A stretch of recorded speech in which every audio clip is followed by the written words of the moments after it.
जय हिंद। स्वागत है आप सभी का आपके अपने यूट्यूब चैनल अमृत एकेडमी पे। हम लोग अपना शीटेड पेपर 2 के लिए मैथ और साइंस की प्रिपरेशन कर रहे हैं। आज उसी सीरीज में हम लोगों का जो नेक्स्ट चैप्टर है वो है मेंसुरेशन यानी कि 3D, ठीक है ना। और ये आज आपका जो है डे नंबर 19 है। अभी तक हम लोगों ने 18 लेक्चर अपने कंप्लीट कर लिए हैं। आज का 19वां लेक्चर है जिसमें कि हम लोग 3D ज्योमेट्री की बात करेंगे, ठीक है ना, क्षेत्रमिति की, जिसमें आपका सिलेंडर हो जाएगा, कोन, क्यूबॉइड, इस तरह के जो शेप्स होते हैं उनके कॉन्सेप्ट को सीखेंगे। और उसके बाद उससे रिलेटेड जो प्रीवियस ईयर क्वेश्चन पूछे गए हैं उनको हम लोग डिस्कस करेंगे, ठीक है। तो जो लोग चैनल पे नए हैं वो लोग चैनल को सब्सक्राइब कर लीजिएगा, क्योंकि आपके इस चैनल पे आपको पता है हर टीचिंग एग्जाम्स की हम लोग प्रिपरेशन करते हैं, बिल्कुल डिटेल में पेड क्लासेस की तरह, ठीक है ना। तो चलिए बिना टाइम वेस्ट किए आपकी क्लास को हम आगे की तरफ बढ़ाते हैं, ठीक है। एक सेकेंड, मैं थोड़ा सा इसको आगे पेज को स्क्रॉल करता हूँ। हाँ, ठीक है। देखिए आपको ना इस चैप्टर से एक क्वेश्चन जरूर देखने को मिलेगा, फिक्स है। एक क्वेश्चन या एक से प्लस एक और दो क्वेश्चन तो या एक तो फिक्स होता है, कभी कभी दो क्वेश्चन भी आ जाते हैं सीटेट में, ठीक है ना। तो इस चैप्टर के क्वेश्चन करने के लिए आपको बेसिक चीजें बहुत अच्छे से आनी चाहिए। कई बार क्वेश्चन बहुत बेसिक तरीके से पूछ लेता है, मतलब कि आपको फार्मूले पे अच्छी पकड़ होनी चाहिए, ठीक है ना। तो मैं एक बार फार्मूला आप लोगों को रिवाइज करवा देता हूँ, देन उससे रिलेटेड बहुत सारे मैंने पीवाईक्यूज लिए हैं, उनको सॉल्व करके दिखा देता हूँ, ठीक है ना। तो चलिए हम लोग शुरू करते हैं। देखिए पहला स्टेप अगर हम बात करें, पहले हम क्यूब बता देते हैं। क्यूब क्यूब आप लोगों को जैसा कि पता होगा कि एक 3D बॉक्स की तरह होता है, जिसकी की जो ऊंचाई होती है वही चौड़ाई भी होती है, वही लंबाई भी होती है, ठीक है ना। तो इस तरीके की कुछ शेप देखने को मिलता है। अगर बनाना चाहो तो आप लोग इस तरीके से देखो, बनाया जाता है, ठीक है ना। ये रहा, ये आपका क्यूब बन गया, जिसमें ये सारे इसके डायमेंशंस जो है सब सेम सेम होते हैं, ठीक है ना। तो अगर हम क्यूब के वॉल्यूम की बात करते हैं, ठीक है ना, क्यूब के वॉल्यूम की अगर हम बात करते हैं तो वो होता है आपका भुजा का क्यूब।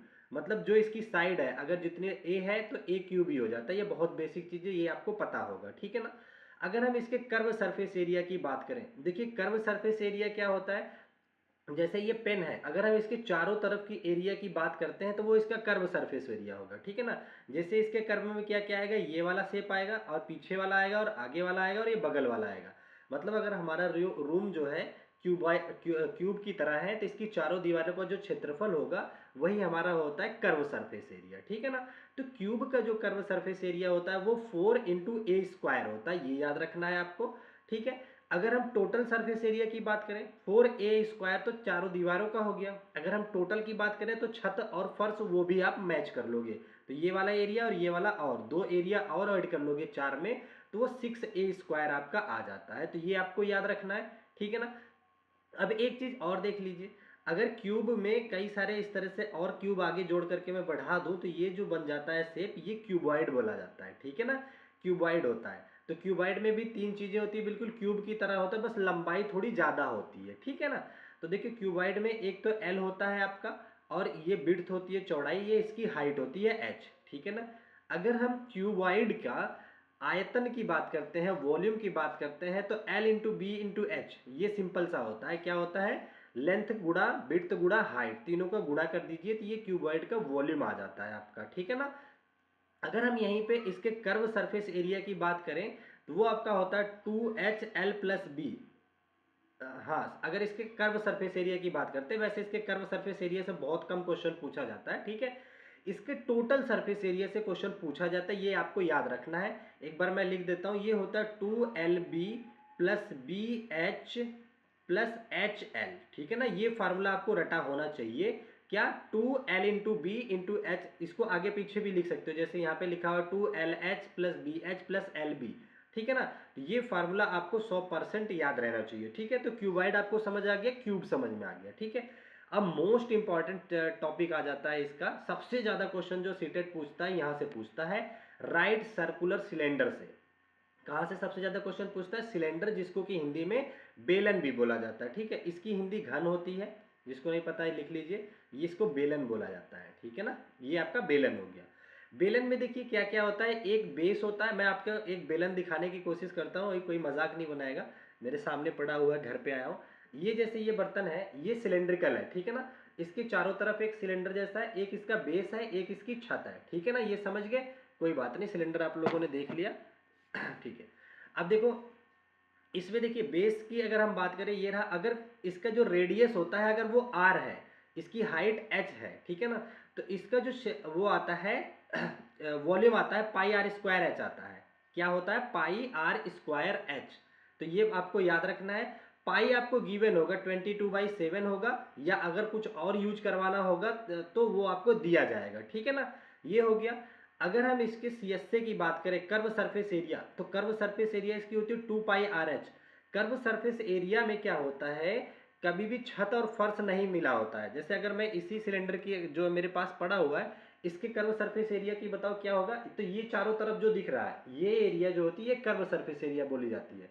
जब इसमें हम ये छत वाला और बेस ये दोनों जोड़ देते हैं तो टोटल सरफेस एरिया आ जाता है, ठीक है ना। तो आई होप आप चीजों को समझ पा रहे होंगे। तो ये आपका जो होता है कर्व सरफेस एरिया, केवल जो घुमाव वाला एरिया है वो 2πRh होता है। अगर हम टोटल सरफेस एरिया की बात करें तो 2πRh में पाई आर स्क्वायर तो देखिए ऊपर वाले सर्कुलर पार्ट का हो गया, और पाई आर स्क्वायर ही नीचे वाले का हो जाता है, तो 2πR² और ऐड कर देते हैं। तो शॉर्ट फॉर्म में इसका फार्मूला याद किया जाता है 2πR ब्रैकेट में r+h, ठीक है ना। तो ये याद रखोगे सिलेंडर के टोटल सरफेस एरिया। इसमें सबसे ज्यादा क्वेश्चन जो पूछा जाता है कर्व सरफेस एरिया से पूछा जाता है, तो रट लीजिए 2πRh होता है, ठीक है ना। Very nice. अब हम आ जाते हैं अपने कोन पे, ठीक है ना। कोन को हिंदी में शंकु बोला जाता है, शंकु, ये भी याद रखोगे। शंकु जो होता है इस तरह से, जो आप लोगों ने बर्थडे में कैप लगाते हैं वो देखा होगा, वो होता है शंकुआकार, ठीक है ना। उसमें एक आधार होता है। अच्छा एक चीज यहाँ पे और मैं अभी सिखा देता हूँ, उससे क्वेश्चन आपका आसान हो जाता है। अगर देखो कभी भी आपके पास एक ये सिलेंडर जैसे दिया हो, देखो अगर ये आपके पास सिलेंडर है, ठीक है ना, ये रहा आपका सिलेंडर, ठीक है, और सिलेंडर का बेस एरिया πr² पता हो आपको, और इसकी हाइट से मल्टीप्लाई कर दो, तो ये इसका क्या निकल के आ जाता है वॉल्यूम निकल के आ जाता है, ठीक है ना। तो ये वॉल्यूम हो जाता है। तो वॉल्यूम डायरेक्ट भी कैसे याद रखोगे, आधार का क्षेत्रफल गुणा ऊंचाई कर दोगे तो सिलेंडर का वॉल्यूम निकल आता है, ठीक है। तो ये बात आपको याद रखना है। अभी मैं क्वेश्चन लूंगा जिसपे आसान लगेगा आपको, ठीक है। अब हम आ जाते हैं कोण यानी कि शंकु पे। शंकु में देखिए ये जो हाइट होती है h से डिनोट किया जाता है, आधार त्रिज्या को r से, इसको बोले जाता है तिर्यक ऊंचाई या स्लैंट हाइट, ठीक है ना, जिसको कि l से डिनोट किया जाता है, ठीक है ना। तो देखो इस तरीके से ये रहता है। कई बार आपको l नहीं दिया रहता है तो आपको l कैलकुलेट करना पड़ता है। अगर ये r है ये h है तो l क्या होता है, l इक्वल टू होता है √r² + h², जिसको कि तिर्यक ऊंचाई भी बोला जाता है, ठीक है ना। अगर क्वेश्चन में दिया है तो वेल एंड गुड है, नहीं दिया है तो ये फार्मूला आपको पता रहना चाहिए, पाइथागोरस बेसिक सा लगाना होता है, ठीक है ना। तो इसका जो वॉल्यूम का फार्मूला होता है πr²h तो होता ही है, जो सिलेंडर का होता है, बस 1/3 से और गुणा हो जाता है। तो सिलेंडर और इसका दोनों आप एक साथ याद कर सकते हो। देखिए सिलेंडर का πr²h हो गया, ठीक है, और वहीं पे इसका भी πr²h होता है, लेकिन ये 1/3 होता है क्योंकि ये यहाँ से कट गया है, ठीक है ना। तो ऐसे याद रख लेना, समझ गए। चलो इसके कर्व सरफेस एरिया की अगर हम बात करें तो πRL होता है। क्या होता है? πRL होता है, याद रखना। और टोटल सरफेस एरिया क्या होती है? πR ब्रैकेट में L+R होता है, ये भी याद रखना। देखिए फार्मूला तो आपको एक बार याद करना ही होगा। जितना मैं कह रहा हूँ सिलेंडर का याद रख लो, कोन का याद रख लो और क्यूब का, बस इतने में काम चल जाएगा आपका, सीटेड क्लियर हो जाएगा, ठीक है ना। अच्छा अब एक आप आ जाता है स्फेयर। स्फेयर यानी कि गोला जिसको बोला जाता है, क्या बोलते हैं इसको? गोला, ठीक है ना। स्फेयर जो होता है गोला होता है, चारों तरफ से जो बॉल होती है उसकी बात कर रहे हैं। इसका रेडियस अगर r है तो इसका जो वॉल्यूम होता है ये रट लीजिए 4/3 πr³। क्या होता है? गोले का वॉल्यूम होता है आपका, गोले का आयतन जो बोला जाता है 4/3 πr³ होता है, ठीक है ना। अच्छा अगर हम इसके कर्व सरफेस एरिया की बात करें, एक चीज ये भी ध्यान रख लो, स्फेयर का जो कर्व सरफेस एरिया होता है वही टोटल सरफेस एरिया भी होता है, क्योंकि बॉल चारों तरफ से गोल ही है, ठीक है ना। तो इसका दोनों समान होता है 4πr², 4πr², ठीक है, याद रखोगे। ऐसे याद रख लो, गोला है तो चारों तरफ से वृत्त है, चारों तरफ से सर्कल है, और सर्कल का एरिया क्या होता है? πr², चारों तरफ से है तो 4πr², ठीक है। तो 4πr², ये आपको याद रखना है। गोले के टोटल सरफेस एरिया की बात हो या कर्व सरफेस एरिया की, ठीक है ना। अब हम आ जाते हैं हेमी स्फेयर, जिसको कि अर्धगोला बोला जाता है, ठीक है ना, अर्धगोला, ये याद रखना। अर्धगोला जो होता है गोले को काट दिया जाता है, तो इसका क्षेत्रफल बिल्कुल इस वाले का आधा हो जाता है। ये 4/3 था, πr³ था, ये 2/3 πr³ हो जाता है, ठीक है, ये याद रखोगे। इसके कर्व सरफेस एरिया की अगर हम बात करें तो 2 पाई r स्क्वायर, इसका आधा हो जाता है, 2 पाई r स्क्वायर हो जाता है। लेकिन टोटल सरफेस एरिया जो होती है 3 पाई r स्क्वायर होती है। ये क्यों होती है? देखो, जब आप एक बॉल है, बॉल को कट करोगे ना, तो एक सरफेस जो है ऊपर भी मिल जाता है सर्कुलर, ये वाला, ये जो सर्कुलर है, इस वजह से पाई r स्क्वायर एक्स्ट्रा आ जाता है। तो 2 पाई r स्क्वायर तो आधे की वजह से आया। लेकिन इसका जो छत दिख रहा है हमें काटने के बाद, अगर ठोस है, तो ये जो होता है 1 पाई r स्क्वायर इसमें और जुड़ जाता है, इसलिए ये बन जाता है आपका 3 पाई r स्क्वायर। तो ये आपको याद रखना है, भूलना नहीं है, ठीक है ना। तो इसमें सबसे इंपॉर्टेंट कौन सा, वो मैं एक बार फिर से रिवाइज करवा देता हूँ। सिलेंडर का कर्व सरफेस एरिया 2 पाई r h, टोटल वॉल्यूम पाई r स्क्वायर h, ये याद रखना है, 2 पाई r r+h। यहाँ से क्वेश्चन बहुत बनते हैं, एकदम से रट लीजिए। तो अब हम देखिए फार्मूला आप लोग समझ गए। अब इस पे बेस्ड जो सीटेट ने अभी तक क्वेश्चन पूछा है, हम उसको आपको सॉल्व करवा देते हैं, ताकि आपको चीजें आसान लगने लग जाए, ठीक है ना। चलो देखिए, पहला क्वेश्चन दे रखा है आपको, the volume of right circular cylinder, right circular cylinder का आयतन आपको दे रखा है 7392 centimetre cube, and it's height 12 centimetre, the area of its base is this, ठीक है, वो पूछ रखा है। हिंदी में एक बार मैं पढ़ देता हूँ, ठीक है।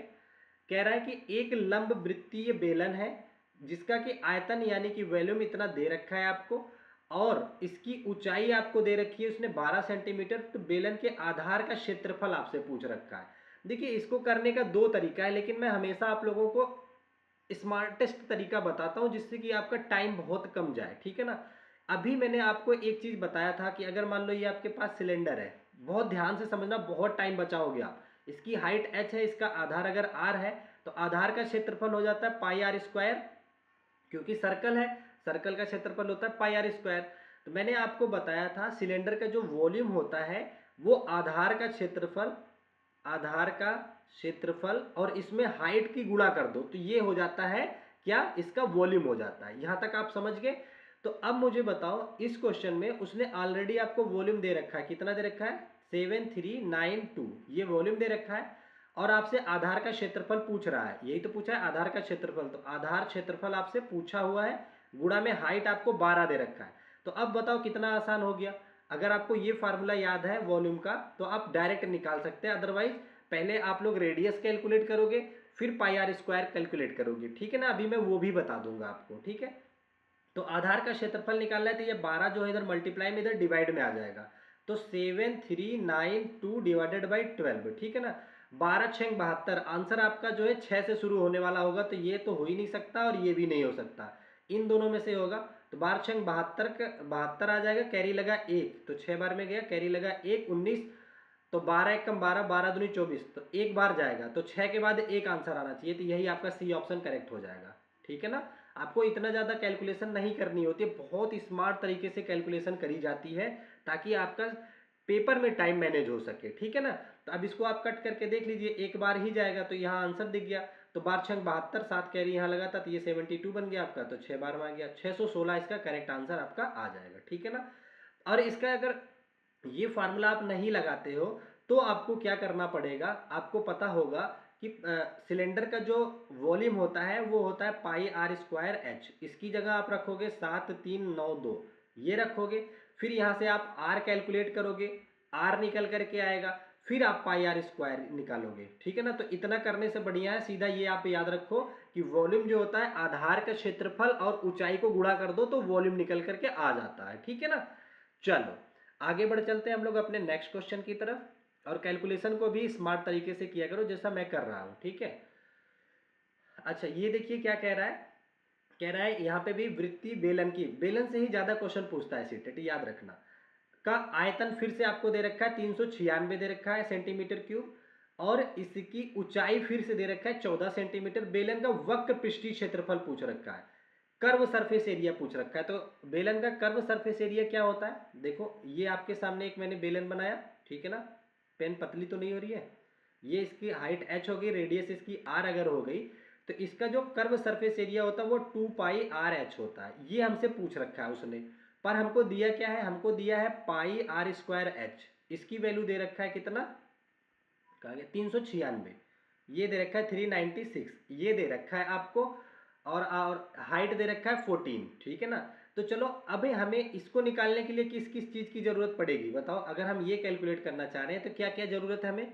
आपको अगर 2 पाई और साथ में रेडियस पता हो जाए और एच तो ऑलरेडी पता है, मतलब हमें चाहिए रेडियस, ठीक है ना। हमें केवल और केवल रेडियस चाहिए होगा, ठीक है, कोई दिक्कत नहीं है। तो यहाँ पे हम रेडियस को इस यहाँ से कैलकुलेट करेंगे। तो देखो यहाँ पे सारी चीज़ें जो बची हुई चीज़ें उनको पुट करते हैं। तो देखो पाई की वैल्यू हम 22/7 ले लेंगे क्योंकि यहाँ पे दे रखा है, इंटू आर स्क्वायर नहीं पता है तो इसको आर स्क्वायर लिखो, और एच की वैल्यू इसने दे रखा है 14, ये रख दो, इज इक्वल टू 396 हो जाएगा आपका, ठीक है ना। ये हो गया। अब इसको देखो थोड़ा सा सिंप्लीफाई कर लीजिए। यहाँ से जब हम सिंप्लीफाई करेंगे तो 7 से इसको काट दिया, 2 बार में चला गया, ठीक है ना।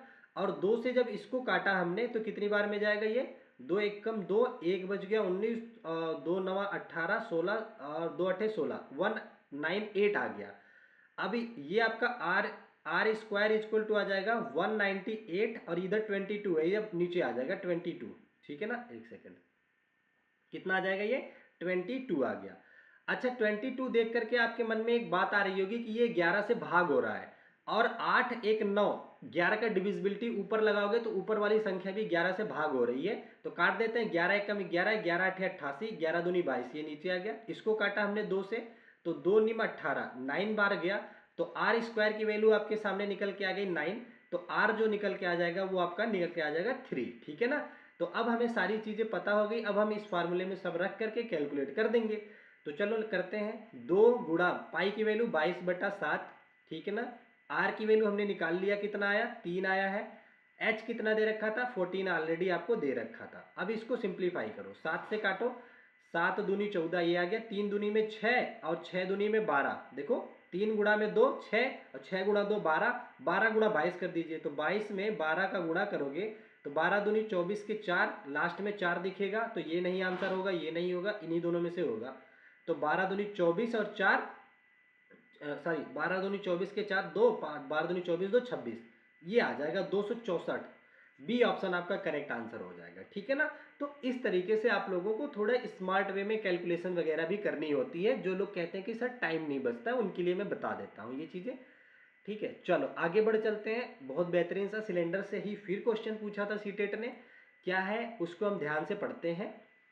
कह रहा है मान लीजिए कि एस और एस डैश दो समान ऊंचाइयों के बेलन है, मतलब दो सेम हाइट के दो सिलेंडर है।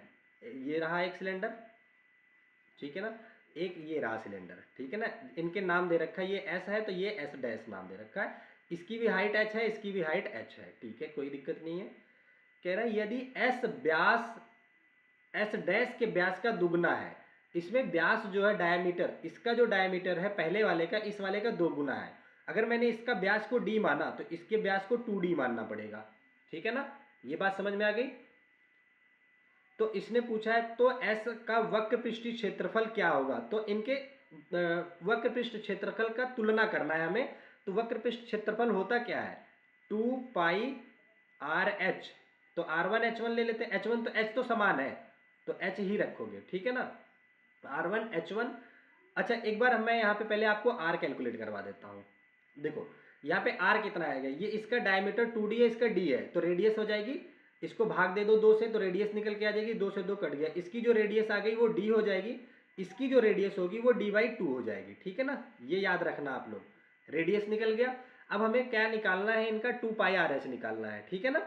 2πr(h) में तुलना करना है, तो देखिए 2πr(h) इस वाले पहले वाले का, ये एस वाले सिलेंडर का हो गया, एस डैश सिलेंडर का निकालो 2πr(h), इसमें हमें करना है तुलना कि कौन किसके कितने गुना होगा।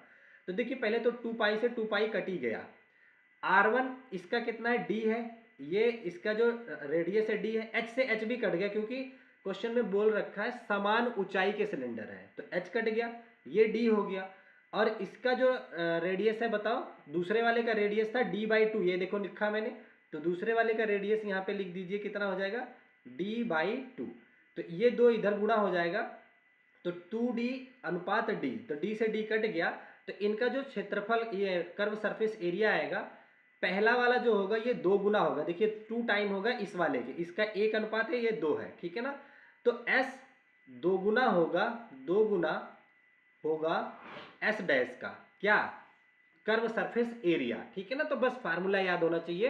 तो देखिए कहाँ दे रखा है, कह रहा है एस डैश के वक्र पृष्ठ क्षेत्रफल का दुगना है कौन, एस। तो यही पूछा था हमसे, तो यही आपका करेक्ट आंसर हो जाएगा। तो पहला ही आपका करेक्ट आंसर हो गया। पहला जो है सिलेंडर एस है वो एस डैश वाले के दोगुने के बराबर है उसका कर्व सरफेस एरिया। ठीक है ना, समझ गए। तो बस रेडियस पे काम करना था आपको। आई होप आप चीज़ों को रिलेट कर पा रहे होंगे। आगे बढ़ चलते हैं हम लोग नेक्स्ट क्वेश्चन की तरफ। बहुत ही प्यारा क्वेश्चन दे रखा है, बहुत ही इंपॉर्टेंट क्वेश्चन है। ऐसे क्वेश्चन बार बार पूछे जाते हैं और आप लोग गलत करके आते हैं। ठीक है ना, तो चलो मैं एक बार इंग्लिश वाले बच्चे पढ़ लें ऊपर, मैं इसको हटाता हूँ थोड़ा सा। ठीक है, यहाँ पे देखिए अब कह रहा है कि एक किसी घनाभाकार टंकी की लंबाई, चौड़ाई और गहराई क्रमशः दे रखा है। ये घनाभ का मतलब क्यूबॉइड दे रखा है आपको। ये एक टंकी इस तरीके से बनाया है उसने, क्यूबॉइडिकल शेप का, ये रहा।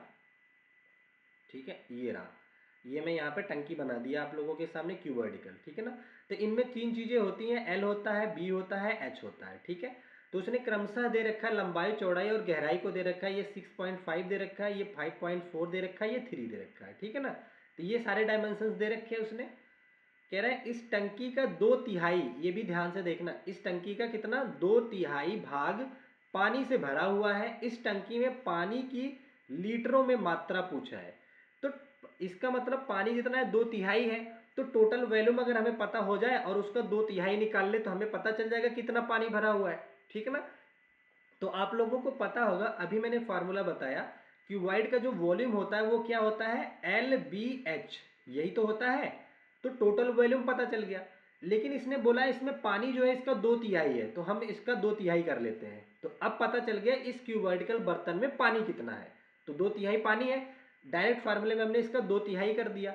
ठीक है ना, एक चीज और ध्यान दो, यही हम और कैलकुलेट करा देते हैं।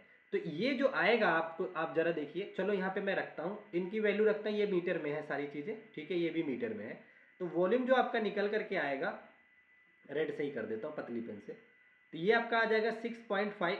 थोड़ा और मोटाई चला देते हैं, रुक जाओ आप लोगों को क्लियर दिखे, ताकि ये आपका, एक सेकेंड मैं पेन सेलेक्ट कर लूँ जरा सा। हाँ ठीक है, हाँ ये 6.5 दे रखा है, इंटू बी दे रखा है आपका 5.4 दे रखा है, इंटू 3, इंटू ये 2/3 हमने क्यों लिया, क्योंकि पानी जो है 2/3 ही है। ठीक है ना, ये जो आपका वॉल्यूम आएगा ये आपका निकल करके आएगा मीटर क्यूब में।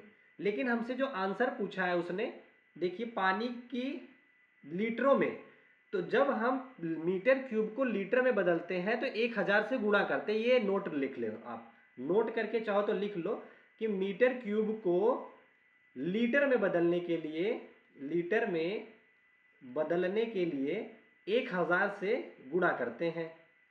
ये हो गया। तो इसी लगे हाथ में मीटर क्यूब हटाता हूं, यहां से ये हटा देता हूं, सीधा 1000 से गुणा कर देता हूं। यहाँ पे कितने से, 1000 से हमने गुणा कर दिया। अब बस इसे सॉल्व कर लो, आपका आंसर आ जाएगा। तो देखो 3 से तो आपका 3 कट गया, इस वाले 3 से ये 3 कट गया, साफ साफ दिख गया। कोई दिक्कत नहीं है। अच्छा, अब यहाँ पे जरा देखो, ये 6.5 है और ये 2 है। 6.5 में 2 का गुणा करोगे तो 13 जाता है। 6.5 का दुगुना, 6 का दुगुना 12 हो जाता है, 6.5 का दुगुना 13 हो जाता है। तो ये आपका आ जाएगा 13 गुणा 5.4 और गुणा फिर 1000, इतना आ गया।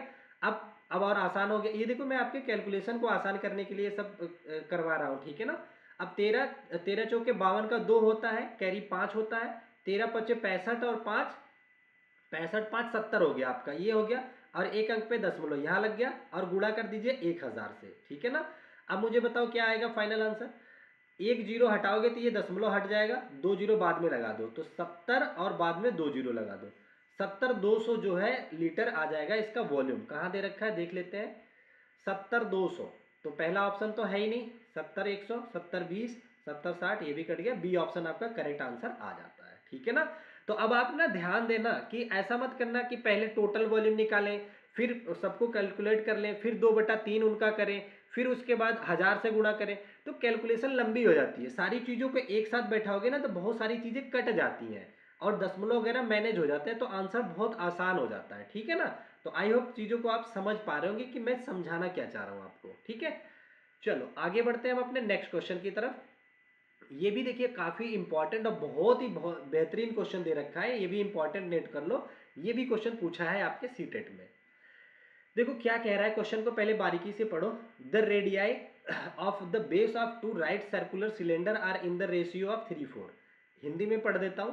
कह रहा है दो लंब वृत्तीय बेलनों के आधारों की त्रिज्याओं में 3 और 4 का अनुपात है। आधार त्रिज्या में 3 और 4 का अनुपात है, ठीक है। और उनकी ऊंचाइयों में 4 और 5 का अनुपात है। तो वक्र पृष्ठ क्षेत्रफल का, वक्र पृष्ठ का अनुपात आपसे पूछ रखा है। इधर देखो मैं समझाता हूं, थोड़ा सा मैं स्पेस ले लेता हूं। हाँ, ध्यान से देखिए। ये कह रहा है दो सिलेंडर है, सपोज ये आपके पास दो सिलेंडर है, ठीक है ना, एक ये रहा एक ये रहा, ये दो सिलेंडर है, ठीक है। अब इसमें क्या कह रहा है, इनके जो रेडियस है उनका अनुपात दे रखा है। अगर ये R1 है, ये R2 है, तो ये 4 है तो ये 5 है, ये दे रखा है 4 और 5 का। तो R1 अनुपात R2 जो दे रखा है 4 अनुपात 5 दे रखा है आपको, नहीं 3-4 दे रखा है, सॉरी माय मिस्टेक। यहाँ पे देख लीजिए 3-4 शायद लिखा है रेडियस, हाँ 3-4, ये 3:4 है। यहाँ पे भी आप 3-4 कर लीजिए, 3-4, ठीक है ना। अब और ऊंचाई का अनुपात दे रखा है 4-5 का। और H1 H2 की बात कर लें, H1 अनुपात H2 की बात कर लें, तो ये दे रखा है 4:5 का, ठीक है ना। आपसे कर्व सरफेस एरिया, वक्र पृष्ठ का क्षेत्रफल का, सॉरी वक्र पृष्ठ का क्षेत्रफल का अनुपात पूछा है। तो सिलेंडर का वक्र पृष्ठ होता क्या है ये बताओ। तो आपसे बताया है 2πr/h ये होता है, तो दूसरे वाले का भी यही होगा 2πr/h, यही तो होगा ना, ठीक है। तो देखिए इनका अनुपात हमसे पूछ रखा है इसने, 2πr/h का अनुपात पूछ रखा है ना। तो चलो इसको करते हैं सॉल्व। तो सीधा सीधा 2π से 2π कट गया, इधर R1 H1 R2 H2 यही अनुपात डायरेक्ट आ जाएगा। R1 H1 का जो अनुपात होगा R2 H2 का वही अनुपात होगा, ठीक है ना। तो R1 कितना है, 3 है। और R2 कितना दे, H1 कितना दे रखा है, 4 है। तो 3 इंटू 4 अनुपात कर दीजिए। R2 कितना दे रखा है, 4 इंटू H2 कितना दे रखा है, 5 दे रखा है, ये आ गया। अब यहाँ पे सॉल्व कर लीजिए बस, 4 से 4 कट गया, आपका जो आंसर बच जाएगा 3:5 बच जाएगा, 3:5 बच जाएगा। ये आपका आ जाएगा किसका, कर्व सरफेस एरिया का अनुपात 3:5 का, ये रहा आंसर, ठीक है ना। तो देखिए और आसान करना चाहो ना तो आपको ये पता होना चाहिए कि अगर सिलेंडर के जो कर्व सरफेस एरिया का अनुपात होता है उनके रेडियस और H1 के मल्टीप्लाई के अनुपात के बराबर होता है, ऐसे डायरेक्ट भी याद रख सकते हैं, ठीक है ना। और अगर आप चाहें तो, अगर आपको ये लगता है कि ये डायरेक्ट ये अनुपात की चीज को मैंने एग्जैक्ट क्यों ले लिया, आप कहोगे कि सर x मान के क्यों नहीं किया कि ये 3x है ये 4x है। तो देखिए जब आपको आंसर कभी भी अनुपात के फॉर्म में पूछा जाता है ना, तो वहां पे x लगाना जरूरी नहीं होता है। तो आप डायरेक्ट अनुपात की वैल्यू डायरेक्ट भी रख सकते हैं, कब, जब आपको सारे आंसर किस में दिए हो, अनुपात में दिए हो, आपसे अनुपात पूछा जाए। जब अनुपात पूछा जाए ना, तो ये जो रेडियस है ना इसको एग्जैक्ट भी मान सकते हो कि आप मान ही लो कि पहले वाले की रेडियस 3 मीटर है, इसकी 4 मीटर है, तो भी कोई दिक्कत नहीं होगा, क्योंकि क्वेश्चन में पूछ ही रखा है आंसर जो आपसे अनुपात के फॉर्म में, ठीक है। अगर नहीं देता तो आप इसको 3x मान लेते, इसको 4x मान लेते, ये 4x ये 5x, तो भी ये आपका आंसर निकल करके आ जाता है, ठीक है ना। तो आई होप आप लोग समझ पाए होंगे। किसी को कोई भी डाउट है किसी भी क्वेश्चन में XYZ, आप लोग तुरंत कमेंट कीजिएगा, मैं उसका रिप्लाई जरूर करता हूं, ठीक है। आपके डाउट क्लियर तुरंत मैं करता हूं, ठीक है। तो बाकी इसी तरीके से अब हम लोग अपनी नेक्स्ट क्लास में मिलेंगे। आज की क्लास में यहीं तक रखेंगे।